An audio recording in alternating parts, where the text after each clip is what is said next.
আপনার বুঝতে হবে রেলকে কেন টার্গেট করা হচ্ছে। যেহেতু পুলিশ প্রশাসন এত চুড়াইবাড়িতে স্ট্রিক্ট হয়েছে, যেখানে এখন প্রত্যেক গাড়ি মাল আনলোড করে চেক করা হচ্ছে, বিভিন্ন তারা যেগুলো তারা যে পদ্ধতি অবলম্বন করতেন, কেউ টায়ারের ভিতরে, কেউ ফলস বডি বানিয়ে, সেগুলো যেহেতু এখন চেক করা হচ্ছে, তারা সেকেন্ড অপশন রেলকে ধরছে।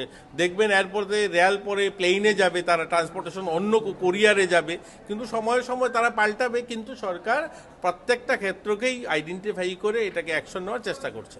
কেন্দ্রীয় এই যে চেইন করে বলছেন যে ধরা হচ্ছে, কিন্তু এখনো পর্যন্ত তো দেখছি যে মূল সূত্রটা কি করে বলবো? আপনি নাম বলতে পারবেন? আপনি যদি বলুন তাহলে আমি মাননীয় মুখ্যমন্ত্রীকে বলে দেবো যে একে অ্যারেস্ট করা হোক। আমরা তো বলতে পারবো না কে মূল আছে, যতক্ষণ পর্যন্ত তদন্ত হয়ে সেটা বোঝা তো মুশকিল।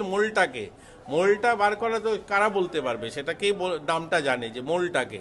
এটা তো একটা ক্রাইম, বুঝলেন তো। যতক্ষণ পর্যন্ত পুলিশ দ্বারা ইনকোয়ারি করে যাকে অ্যারেস্ট করা হবে, সে যতক্ষণ না বলবে যে আমার উপরে অন্য আছে, ততক্ষণ আপনি মূল বলতে পারবেন না। না, কারা মূল বলতে?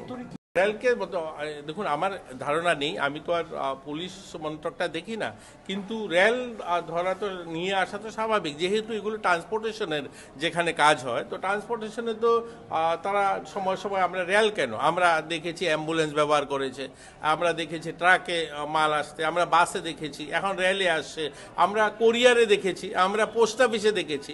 তো যারা ক্রাইম করে তারা নতুন নতুন পথ অবলম্বন করে, আর সরকার সেগুলোকে প্রোটেক্ট করার জন্য, সেগুলোকে আটকানোর জন্য, কি করে সেখানে যেন আর ব্যবসা করতে না পারে, তার জন্য যা যা করার করণীয় করবে।